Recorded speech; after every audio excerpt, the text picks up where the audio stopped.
Hello दोस्तों, स्वागत है आपका हमारे चैनल सपनों की दुनिया में। आज हम आपके लिए लेके आए हैं एक रोमांचक 3 रानियों की परीक्षाएं। अगर आप हमारे चैनल पर नए हैं तो हमारे चैनल को सब्सक्राइब करें और लाइक शेयर करें। एक विशाल साम्राज्य था, विजयनगर। राजा वीरेंद्र सिंह अपने साहस और न्यायप्रियता के लिए पूरे देश में प्रसिद्ध थे। लेकिन जैसे जैसे समय बीता, वह गंभीर बीमारी से ग्रस्त हो गए। पूरा महल चिंता में डूबा हुआ था। राजा की 3 रानियां थीं। रानी सुरभि अत्यंत सुंदर पर स्वभाव से घमंडी और स्वार्थी। रानी चंद्रिका चतुर और चालाक, राजनीति की माहिर लेकिन लालची।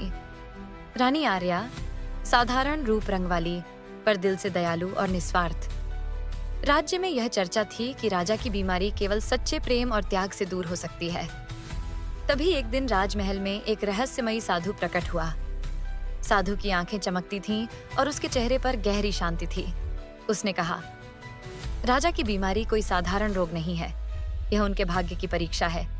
तीनों रानियों में से जो सबसे अधिक सच्चे प्रेम और त्याग का प्रमाण देगी, वही महारानी बनेगी और राजा को जीवन दान मिलेगा। महल में हलचल मच गई। हर रानी अब अपने अपने ढंग से खुद को सिद्ध करने की सोचने लगी। रानी सुरभि अपने सौंदर्य पर इतराती हुई बोली, राजा मुझे सबसे अधिक चाहते हैं, मेरा रूप ही उन्हें जीवित रखेगा। रानी चंद्रिका ने भीतर ही भीतर योजना बनाई। अगर मैं साधु को किसी तरह अपने पक्ष में कर लूं तो गद्दी मेरी होगी। रानी आर्या केवल चुपचाप मंदिर में जाकर प्रार्थना करती रही, हे प्रभु, यदि मेरा प्रेम सच्चा है तो मेरे स्वामी को जीवन दीजिए। साधु ने तीनों रानियों को बुलाया और कहा, तुम्हें 3 रहस्यमयी परीक्षाओं से गुजरना होगा।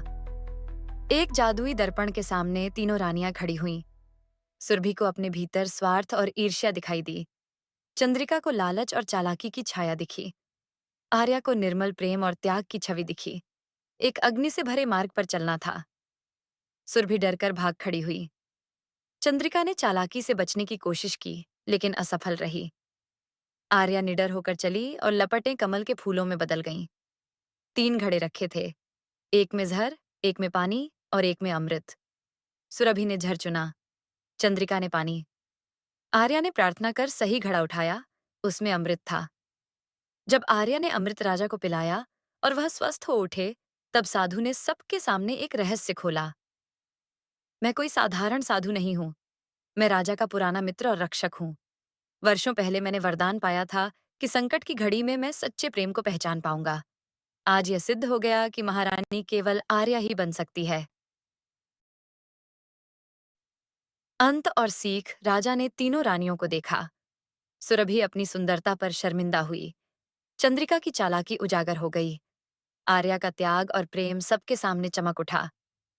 राजा ने उसे अपने राज्य की सच्ची महारानी घोषित किया। राज्य फिर से समृद्ध हुआ और विजयनगर की गाथा इतिहास में अमर हो गई।